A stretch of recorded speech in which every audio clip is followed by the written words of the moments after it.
Aleluia! Amém? Glória a Deus. Paz e graça, igreja. Estão bem? Eu estou bem. Mais um ano. Estou novo. Viu? Estou novo. Glória a Deus. Por gentileza, abram comigo lá em Mateus. Livro de Mateus, capítulo 5. Mateus 5. Mateus 5, verso 14.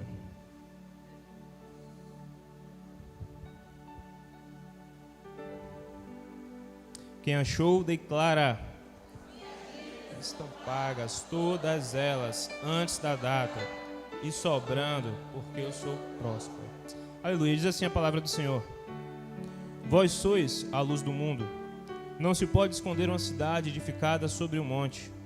Nem se acende a candeia e se coloca debaixo do alqueire, mas no velador, e dá luz a todos que estão em casa. Assim resplandeça a vossa luz diante dos homens, para que vejam as vossas boas obras e glorifiquem a vosso Pai que está nos céus. Amém? Querido, nós somos luz. Nós somos a luz do mundo. E nós fomos chamados nada mais, nada menos do que para se destacar.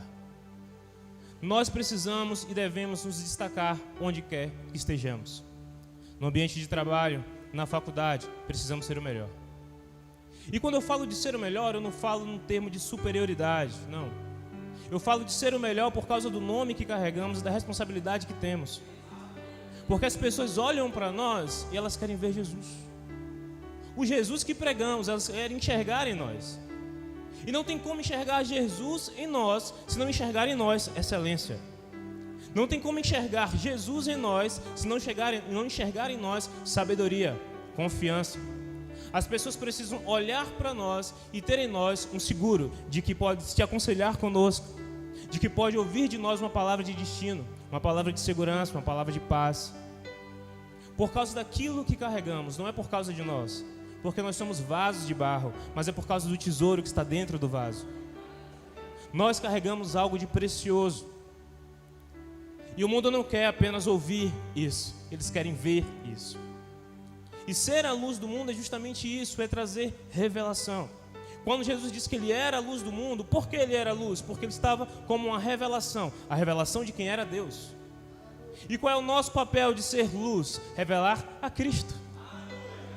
As pessoas precisam conhecer a Cristo, mas não o Jesus preso numa cruz. Elas precisam ver o Jesus livre, um Jesus ressurreto, um Jesus que habita dentro de nós.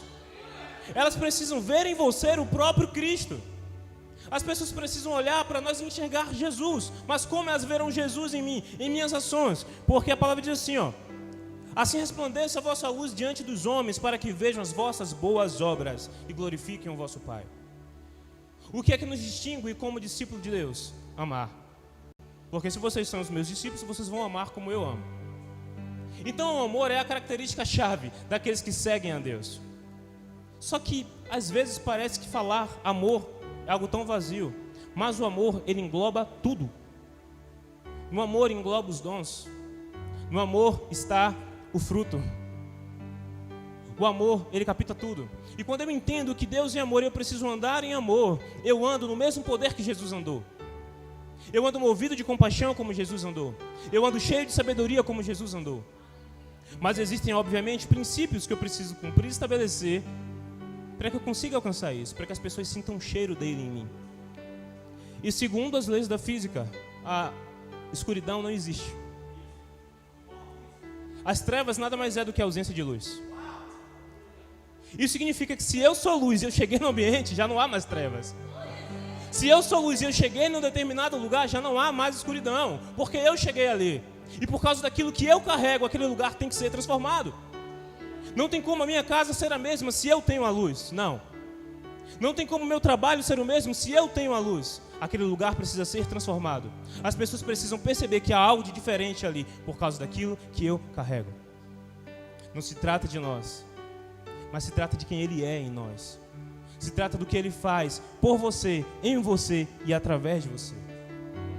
Porque Deus quer trabalhar em nós nessas 3 esferas.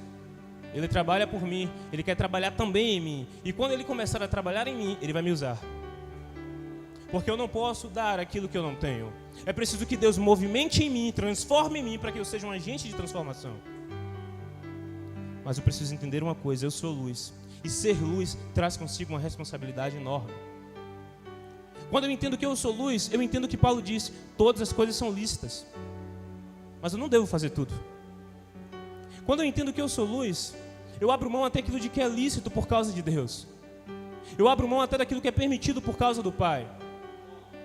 Mas ser luz é ser diferente, é se destacar, mas não é estar longe da escuridão. Porque entenda, igreja significa eclésia. Eclésia é chamados para fora deste sistema. Qual é o problema de muitos? E já foi o meu problema também. É que quando a gente olha Jesus bebendo e comendo com os publicanos, nós não entendemos que devemos fazer o mesmo. Nós só vamos brilhar nas trevas. E como eu posso querer manifestar Cristo longe do ímpio? Sabe, Jesus quer que a gente opere em todas as esferas, em todos os lugares. Pouco importa se aquela pessoa é ímpia, não. Aquela pessoa não vai andar com aquela pessoa, não. Aquela pessoa é não crente. As pessoas podem falar. As pessoas não vão falar se você andar com elas. As pessoas vão falar mal se você fizer o que elas fazem. Mas as pessoas vão olhar e falar bem se você estiver com ela e não fazer o que elas fazem. Sabe o que é interessante? Eu trabalhei em determinado lugar e eu trabalhava no turno vespertino e só tinha eu de cristão. E só tinha eu de homem também. A equipe toda de mulher. Eu não sabia que mulher falava tanta besteira até trabalhar lá. Não sabia. Eu confesso. Eu ficava meio assustado. Enfiava minha cara no PA e às vezes nem falava com ninguém, porque... Enfim. Mas não tinha cristão naquele lugar. Era apenas eu. E era complicado porque tinha pessoas de outras religiões, mas a conversa não batia. Mas não tinha como. Porque as pessoas de outras religiões, principalmente determinadas, algumas específicas, quando conversam com você sobre Cristo, querem apenas impor as verdades delas, não querem apenas falar de Jesus. Então era difícil. Então, obviamente, eu conversava com os não crentes, mas eu conversava com os não crentes a respeito de Cristo. E a gente está ali numa conversa vai, conversa vem, de repente, começava a contar seus problemas pessoais, de repente começava a contar suas frustrações, e eu vinha com Cristo. E as pessoas começaram a me ver como uma referência naquele lugar. Depois vem chegando outras pessoas, novos membros que eram também cristãos. Mas a questão é, as pessoas começavam a ter confiança de que em mim não ia sair qualquer bobagem. Ia sair uma palavra direcional, uma palavra de destino. Mas não é por causa de mim. É por causa da sabedoria que fluía através de mim. A luz que brilhava através de mim. E as pessoas começaram a perceber aquilo. Eu lembro que eu trabalhei em uma outra empresa antes dessa. E da mesma forma, a equipe tinha poucos cristãos, eu era um desses poucos. E uma das meninas a qual eu me aproximei muito, ela, determinado dia, ela estava com uma dor terrível de estômago. E ela chegou perto de mim, estou sentindo dor. Eu disse, você quer que eu ore por você? Não precisa não, vai passar. Eu, tá bom. Aí ela saiu, foi no banheiro e voltou, estou sentindo dor. Você quer que eu ore? Não precisa não. E eu já estava ficando irritado com aquilo.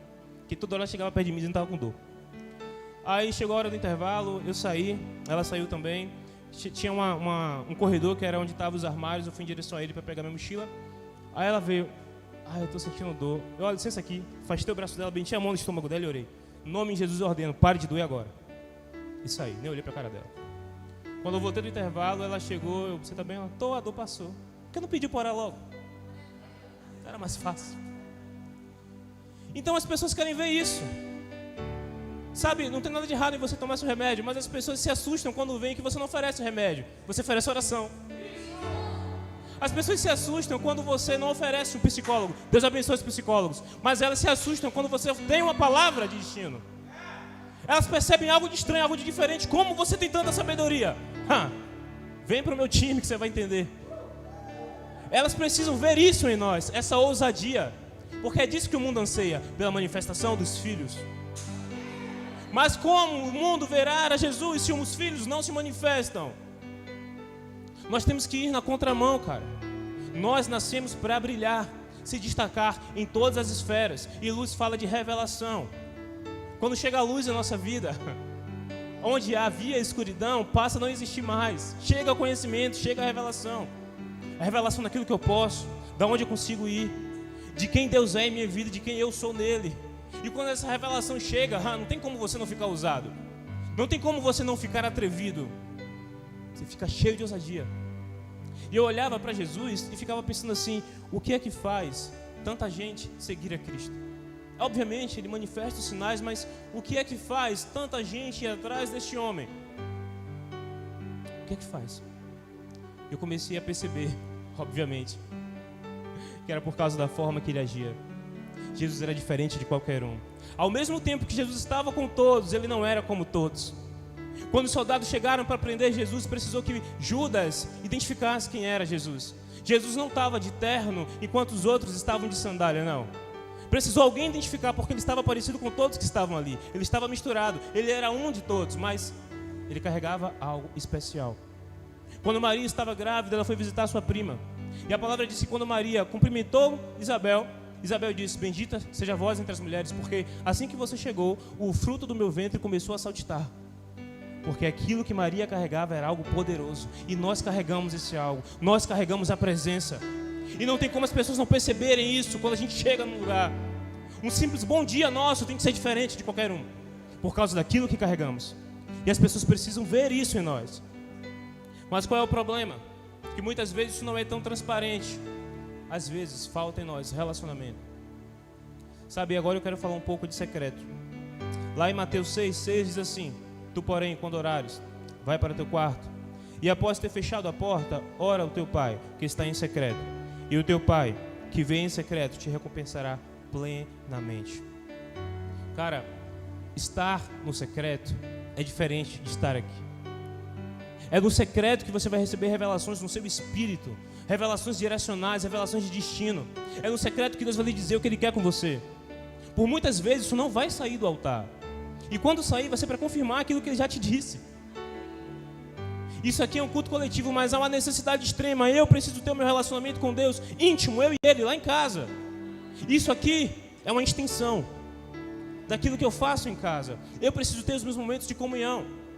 Sabe o que eu achei interessante? O esposo, também pastor, da pastora Thalita, acho que é pastor Arthur, ele está escrevendo um livro que eu achei bem interessante. Antes do café não tem Bíblia. Sem Bíblia não tem café. Que fala sobre devocional.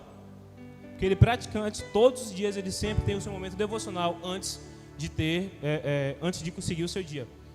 E antigamente, havia um tempo, eu confesso que uma das primeiras coisas que eu fazia quando eu acordava era as redes sociais. Só foi eu que fazia isso, mais ninguém. Não se preocupem, eu sou único. E eu ia olhar as redes sociais. E minha esposa apertando minha mente: menino, você acorda, você vai para as redes sociais, não vai orar? E eu relaxo, eu vou orar. Mas uma das primeiras coisas que eu fazia era estar ali, Instagram e tal. Eu tirava o celular do despertador e já abria a rede social. Mas qual é o problema? Criou-se aí um hábito. Sabe, quando você faz algo rotineiramente, todos os dias, cria-se conexões neurais. Isso leva o seu corpo a tomar ações naturalmente, muito rápido, porque o seu cérebro já sabe o caminho. Por isso que é difícil quebrar os vícios, porque os vícios foram criados no seu cérebro, conexões neurais. E é difícil se tirar disso. Mas os especialistas dizem que quando você passa 21 dias fazendo a mesma coisa, cria-se ali um hábito. Então, para criar um hábito é preciso desativar os antigos. E eu comecei a me render a isso. Comecei a me disciplinar. A primeira coisa que eu fazia quando eu levantava era desligar o despertador, eu ia orar. Desligar o despertador e orar. Disciplina é algo difícil, mas é necessário para nós. Não tem como eu viver uma vida plena no Evangelho sem disciplina. Não tem como eu viver uma vida plena no Evangelho sem relacionamento com Deus, sem o meu secreto. Entenda uma coisa, o culto coletivo não te alimenta o suficiente para a vida. Isso aqui te dá direção, te dá aprendizado, traz maturidade, mas você precisa ter o seu relacionamento com Deus na sua casa. Se na sua casa você não tem relacionamento com Deus, a palavra diz o seguinte, que no secreto, aquele que fala o Pai em secreto, Ele te recompensará publicamente. Sabe aquela passagem que diz que não há nada oculto que não venha a ser revelado? Eu sempre li essa passagem com um conceito negativo. Eu só pensava que está falando de pecado. Pô, aquilo que eu faço oculto, hora vai ser revelado. Mas está falando do lado bom também. Seus momentos de oração no secreto que ninguém vê, isso vai ser revelado. O quanto você jejua, o quanto você busca, isso vai ser revelado. Vai ser revelado onde? Nas suas ações. Vai ser revelado em quando aquele irmão te xingar, te chutar, você já não responder da mesma forma. Vai ser revelado enquanto de repente flui de você palavras tão sábias que nem você sabia que podia fazer aquilo. Vai ser revelado nessas horas. Porque o secreto, cara, é um trabalho do Espírito Santo na sua vida, onde é nada mais nada menos do que forjar em você o caráter de Cristo. E quando o Espírito Santo forja em mim o caráter de Jesus, e eu passo a agir como Jesus, é nesse momento que eu atraio. Porque em determinado momento, após a ressurreição, Jesus estava andando. E ele viu 2 dos seus discípulos conversando. E ele se aproximou e começou a conversar com eles. Os discípulos não perceberam que era Jesus. Entrou na casa deles e começou a conversar com eles. Os discípulos não sabiam que era Jesus. Até que de repente, Jesus sumiu. E olharam um para o outro assim: não era este o mestre? Por acaso, enquanto ele falava, suas palavras não ardiam em nossos corações? Quando falamos, as nossas palavras precisam arder nos corações daqueles que escutam. As nossas palavras precisam queimar nos corações. Nós precisamos queimar, porque nós fomos chamados para isso, cara. Nós não fomos chamados apenas para chegar aqui e cultuar ao Senhor. Isso é bom, é necessário. Nós não fomos chamados apenas para bater aquela oração rotineira antes de dormir. Não. Nós fomos chamados para mais do que isso. Entenda uma coisa: você não foi chamado para ocupar uma cadeira. Você não foi chamado para isso. Você foi chamado para muito mais. Você trabalha por algo muito maior que você, por algo eterno. Você foi chamado para ganhar nações, para ganhar multidões. Entenda isso, coloque isso em sua mente. Você não nasceu para ser tímido. Eu vi uma pesquisa uma vez que uma pessoa tímida, ela influencia em média ao longo de sua vida 20 mil pessoas. Um tímido. Um Timóteo da vida eu não sei, mas um tímido, em média, 20 mil. Se um tímido influencia tanto, quanto mais nós, que somos corajosos em Deus. Nós somos chamados para influenciar. Onde quer que você vá, acredite, alguém está observando você. Alguém está sendo influenciado por alguma ação sua, por alguma palavra sua. Coloque isso em sua mente. Você foi chamado para algo grande. Você nasceu para ser líder. Você nasceu para ser cabeça e não cauda. Deus quer te usar desta forma, com influência naquilo que você faz. Onde você for, você vai atrair pessoas a Cristo. Mas para que as pessoas sintam em mim esse cheiro, o bom perfume de Cristo, eu preciso passar tempo com Ele. Nada substitui o secreto. O serviço não substitui o secreto. Nada substitui o secreto. Sabe, a gente fala muito mal de Marta. Deixa eu ler a passagem, Lucas 10. E aconteceu o quê? Indo eles no caminho, entrou na aldeia e certa mulher por nome Marta o recebeu em sua casa.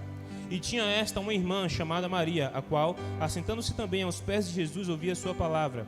Marta, porém, andava distraída em muitos serviços. E aproximando-se, disse: Senhor, não te importas que minha irmã me deixe servir só? Diz-lhe, pois, que me ajude. E respondendo Jesus, disse-lhe: Marta, Marta, estás ansiosa e afadigada com muitas coisas, mas uma só é necessária. E Maria escolheu a boa parte, a qual não lhe será tirada. A gente já conhece essa passagem. E a gente fala muito mal de que Marta não deu atenção a Jesus. Foi só Maria. Marta estava preocupada com o serviço. É uma verdade, o serviço não substitui o relacionamento. Mas eu preciso ter o coração de Maria e os braços de Marta. Porque uma coisa não substitui a outra. Eu preciso ter uma vida de oração, eu preciso ter uma vida de relacionamento com Deus. Mas isso vai gerar em mim o desejo de servir. Eu como cristão, eu como membro do corpo de Cristo, eu preciso ter em mente uma coisa: eu fui chamado para servir. Porque se o mestre, que foi o mestre, veio para servir, por que eu não vou fazer? Sabe qual é a ideia de vir cultuar coletivamente? É vir com a mentalidade de dar e não de receber. Porque Paulo, ele orienta os irmãos: quando vocês se juntarem, uns tragam salmos, outros tragam a palavra e por aí vai. Cada um traga uma coisa para juntos se edificarem. Mas a gente criou a mentalidade de que vir para o culto coletivo é apenas para receber. Não se assuste se algum dia o pastor lhe chamar para dar uma saudação e você não ter nada para dar. Venha pronto. Cara, é interessante. Quando eu gosto de falar disso não, porque o pastor depois fica me zoando, mas houve uma época em que eu dançava e e a gente foi apresentar uma determinada igreja. E aí a irmã fez o seguinte: a que convidou a gente. Olha, a ministra estava perguntando se vocês estão prontos, porque talvez ela te chame para dar uma saudação. Não sei se vocês sabem, mas igrejas pequenas têm disso. Você vai visitar, você tem que dar uma saudação. É nessa hora que as irmãs que cantam se dão bem, porque elas sempre cantam, nunca dão uma palavra. Sempre. Sempre. Mas eu não cantava, nem canto, então tinha que ter a palavra.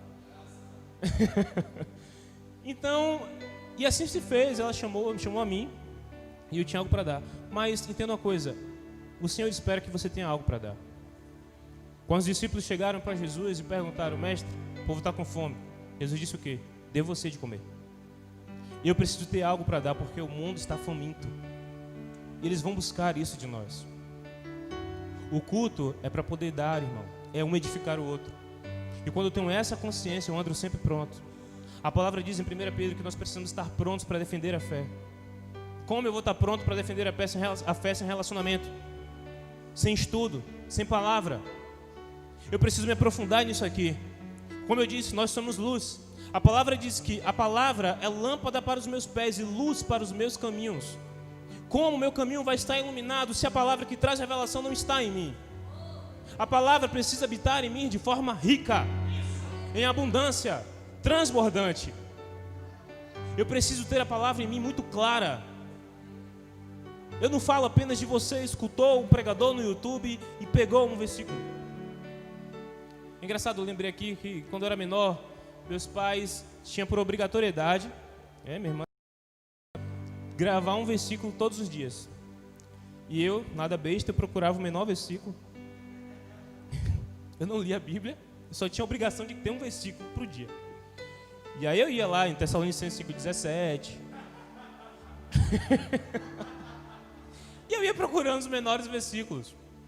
Obviamente que não é dessa forma que a gente tem que fazer, mas nós precisamos ter a palavra habitando em nós, diariamente. Eu não falo de uma leitura porque eu tenho que bater ponto, eu falo de uma meditação. É você ruminar a palavra.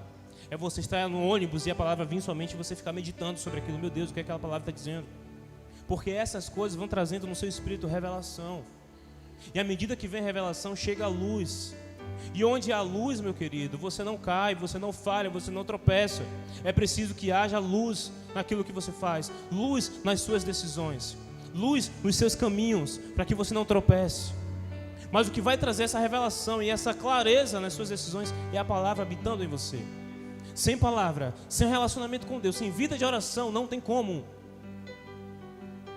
Você vai andar perdido. Eu preciso buscar isso continuamente, diariamente. É o pão nosso de cada dia. A palavra que eu li hoje, que eu meditei hoje, a oração que eu fiz hoje foi para hoje. Experimente iniciar o dia consagrando ao Senhor. Experimente iniciar o dia orando, declarando. Será algo diferente, tenha certeza disso. Se você fez uma vez e não conseguiu fazer mais, continue, seja agressivo. Transforme isso, seja disciplinado. Mas acredite, vai valer a pena.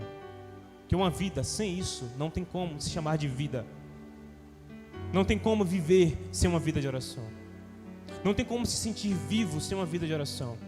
Porque se o povo anseia pela nossa manifestação, se o povo anseia por isso e nós não estamos dando isso, eles vão em busca de outras coisas que alimentem aquele vazio. Mas nunca vão conseguir, porque o vazio que eles possuem é do tamanho de Deus. E Deus habita em nós. E nós manifestamos a Deus. Sabe, precisamos ser como um farol. O farol, ele tem como propósito não apenas iluminar, mas dar destino. Ele aponta um caminho. Nós precisamos ser como faróis. Porque as pessoas vão nos procurar. Quer ver uma coisa engraçada? Ainda no trabalho que eu estava, uma colega minha muito próxima, ela teve um problema seríssimo no casamento. E ela veio conversar comigo. Eu não tinha muito conhecimento sobre o assunto. E eu disse, eu vou orar por você. Eu também não me atrevi a falar nenhuma besteira. Se eu vou orar. Depois eu vim até o pastor, não sei nem se ele lembra disso. Pedi alguns conselhos. Pastor, como é que faz aqui? Estou passando por isso, isso, isso. Ele me deu alguns conselhos. Li a palavra onde ele me recomendou. Depois eu fui até essa pessoa e aconselhei. E graças a Deus, está tudo bem hoje, em nome de Jesus. Mas eu não sabia o que dizer. E quando eu não soube o que dizer, eu me vi perdido, porque eu não sei se vocês já perceberam, mas eu sou chato. Eu sou a pessoa que eu sempre quero ter o que dizer. É sério, eu sempre quero ter o que dizer. E quando eu me vejo sem ter o que dizer, eu fico agoniado. E naquele momento eu não tinha o que dizer, eu não tinha o que orientar. Tá bom, eu vou orar. Mas eu fui até a palavra. Quando eu entendi, eu fui lá e aconselhei. Entenda, nós precisamos estar prontos para tudo, cara. As pessoas vão vir até você cedo ou tarde. Não espere acontecer para se preparar. Se prepare, porque vai acontecer. Hoje você está aí, amanhã você pode estar aqui. Ou não. Mas uma coisa é fato, pessoas virão até você buscando aquilo que você tem. E o que elas vão encontrar? Um vazio? Um não sei? Porque é terrível, já conversei com muitas pessoas de religiões diversas, mas principalmente aqueles que seguem a Cristo. E a gente conversava sobre assuntos que, às vezes, pra gente é tão básico, e as pessoas não sabiam o que dizer, não sabiam o que falar sobre aquilo. Eu ficava pensando assim, meu Deus do céu, é algo tão básico, é um leite, e a pessoa não tem. Aí Paulo chega e diz, pelo tempo que eu ensino a vocês, já é para vocês serem mestres. Não era mais para estar tomando leite, era para estar comendo algo sólido. E por que ele dá essa repreensão ao povo? Gente, nós precisamos estar nos alimentando de algo sólido. Cada um tem sua fase, mas muitos de nós aqui já estamos na fase de ter aquilo para dar. Nós já saímos do lugar de criança, já saímos do tecnô, que é os filhos sendo orientados, segurando a sua mão. Nós entramos no ruiós, que são os filhos maduros. Nós não podemos mais nos acomodar com pouca coisa, nós precisamos buscar ir mais fundo, mais profundo. Porque nós chegamos num lugar que ou a gente mergulha, ou a gente se afoga. Porque no mar você já está. Então mergulhe. Sabe o que é interessante? A palavra chega para Ezequiel. Ezequiel, meu pai, me falha a memória, foi Ezequiel. E o anjo diz, para entrar no rio, Ezequiel, venha mais para frente, entre no rio. Ele entra, e a água cobre o seu tornozelo. Não, venha mais, ande mais alguns côvados. A água cobre os seus joelhos. Mas ele ainda tinha um controle nesse nível. Deus não quer que a água cubra os seus joelhos. Ele não quer que você tenha controle sobre si e sobre suas ações. Ele quer te levar a um lugar onde Ele tenha total controle, onde o controle esteja totalmente nas mãos dEle. O anjo olha para ele e diz, não, no joelho não, anda mais alguns côvados. E a água cobre os seus ombros. Um pouquinho mais, mas se eu continuar, eu vou mergulhar. É nesse lugar que Deus quer te levar. Ele quer que você mergulhe mais profundo, mais fundo, onde você se perca nele. Sabe, quando a gente fala assim, meu Deus, eu preciso me perder em Deus, é você estar num lugar de revelação tão profunda, é você estar num lugar tão legal em Deus, que você olhe assim e você tenha plena consciência, realmente, se não fosse Deus, o que seria de mim? É você colocar toda a sua dependência nele, é você entender que você em si mesmo não pode nada, é você entender que todas as ações e decisões precisam ser pautadas nele. Porque se o Espírito Santo nos guiar, se é Ele que precisa nos guiar pelo caminho da verdade, nos ensinar todas as coisas, e nós tomamos decisões fora desse lugar, obviamente estaremos suscetíveis a erros. Mas se Jesus foi muito claro ao dizer que Ele nos guiaria por toda a verdade e nos ensinaria todas as coisas, precisamos buscar no Espírito aquilo que precisamos fazer. Ele é o nosso direcionador, Ele é o nosso guia, cara. Nós precisamos iluminar esse mundo. Jesus, ele foi chamado de luz, mesmo antes de dizer que nós somos a luz. Por quê? Porque nós somos os descendentes de Cristo. Ou seja, a boa obra que ele iniciou continua conosco. Jesus escolheu 12 pessoas, transformou o mundo. Só que essa obra não parou lá, continua conosco hoje. O mundo quer ver esse brilho, o mundo quer sentir esse fogo. Nós somos ministros, e dos seus ministros ele faz como labaredas de fogo. Entenda, você é um ministro. Pouco importa se você nunca pegou o microfone, você é um ministro da palavra de Deus. E quando a gente começar a entender isso, quando todos nós começamos a nos comportar como ministros, a coisa muda, o quadro vira. Você é um ministro da palavra. Você precisa se comportar como ministro da palavra. Não importa se você nunca subiu na plataforma, você é um ministro da palavra. Não importa se você nunca fez uma oração para iniciar o culto, você é um ministro da palavra. Não importa se você não leu a Bíblia toda, você é um ministro da palavra. Por causa daquilo que você carrega, por causa da responsabilidade que você assumiu quando você confessou a Jesus, quando você permitiu que Ele mudasse a sua vida. Ele quer ter total controle disso. Ele quer ter total controle das suas ações. Nós precisamos nos render a esse ponto, a esse nível. Por quê? Porque adoração é um estilo de vida. Adoração não é o louvor. Adoração não é a oração. Adoração não é a leitura. Adoração é a sua vida diante de Deus. É um relacionamento íntimo com Ele. A palavra diz em Mateus 7: naquele dia muitos chegarão e dirão: Senhor, eu expulsei demônios. Senhor, eu curei enfermos. Por que eu não posso subir? A palavra diz que o Senhor Jesus vai olhar e dizer: apartai-vos de mim, maldito, porque eu não vos conheço. E a palavra original para conhecer é o mesmo que diz que quando Adão conheceu Eva, se fala de um termo íntimo, de uma relação íntima. Ou seja, eu não vos conheci intimamente. Houve lugares da sua vida que eu não pude acessar. Houve lugares da sua vida que eu não tive controle. Você operou, fluiu na unção, fluiu nos dons, mas eu não fui participante da sua vida. Então apartai-vos de mim, eu não vos conheço. Jesus quer ser participante de tudo, até na roupa que você vai vestir. Nas decisões mais difíceis, Ele quer ser participante. Ele quer fazer parte do seu dia a dia. Em todas as áreas, Ele quer estar presente. E quando eu convido o Senhor para trabalhar comigo, para fazer parte da minha vida diariamente, acredite, a luz vai chegar. Ah, mas não chegou luz ainda na área financeira. A luz vai chegar. Não chegou revelação ainda na área familiar. A luz vai chegar. Mas eu preciso de coisas básicas primeiro: meditação, relacionamento com Deus, vida de oração.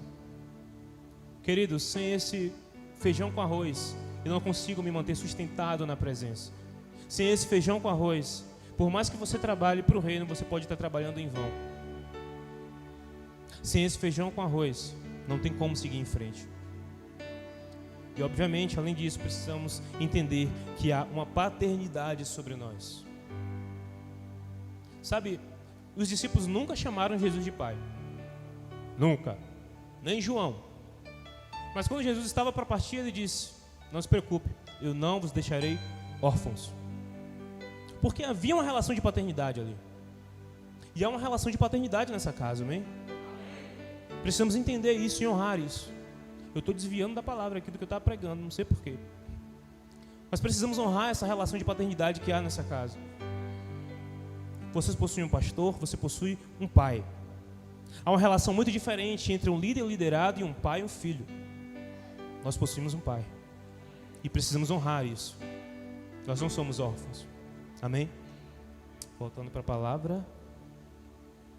Cara, a força da nossa pregação, ela não está apenas naquilo que a gente diz, mas está muito mais ligada com aquilo que a gente faz. Francisco de Assis, ele diz o seguinte: Francisco de Assis, ele diz que pregue o evangelho a todo tempo e, se preciso for, use palavras. A nossa vida é uma carta viva. As pessoas estão nos lendo o tempo inteiro. A questão é, qual é a mensagem que estamos passando? O que é que as pessoas estão lendo à nossa volta? Precisamos emanar a verdade, precisamos emanar o amor, precisamos emanar a luz de Jesus, porque é isso que elas precisam. Nesse mundo de escuridão, nesse mundo de trevas, nós precisamos ser luz. Amém? Fiquem de pé. Fiquem de pé. Fechem seus olhos. Em nome de Jesus.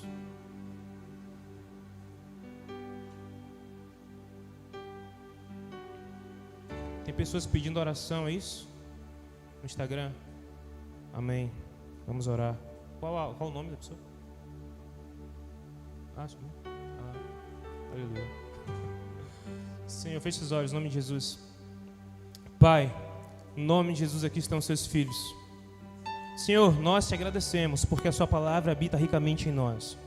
Te agradecemos, meu Pai, porque somos luz em meio a este mundo, porque as nossas ações nos diferem, porque nós somos o sal que dá sentido, nós somos a luz que dá direção. No nome de Jesus, meu Pai, eu te agradeço porque aqui estão pessoas voltadas ao Senhor, pessoas que entendem, meu Pai, a relevância que temos nessa sociedade, pessoas que entendem, meu Pai, a importância do secreto, pessoas desejosas, pessoas intensas, pessoas que amam o Senhor acima de tudo e que priorizam, meu Pai, o relacionamento no secreto. Eu creio no nome de Jesus que se até hoje, meu Pai, nós estamos negligenciando isso, hoje chegou luz, chegou entendimento, chegou revelação, e a partir de hoje tudo nome de Jesus, que o Senhor seja presente em nossa vida em todo o tempo. No nome de Jesus, meu Pai, a vida da Josiane, eu declaro sobre ela cura. Eu declaro, meu Pai, no nome de Jesus, sobre ela transformação. E todo o mal-estar que ela está sentindo desapareça no nome de Jesus. Aleluia.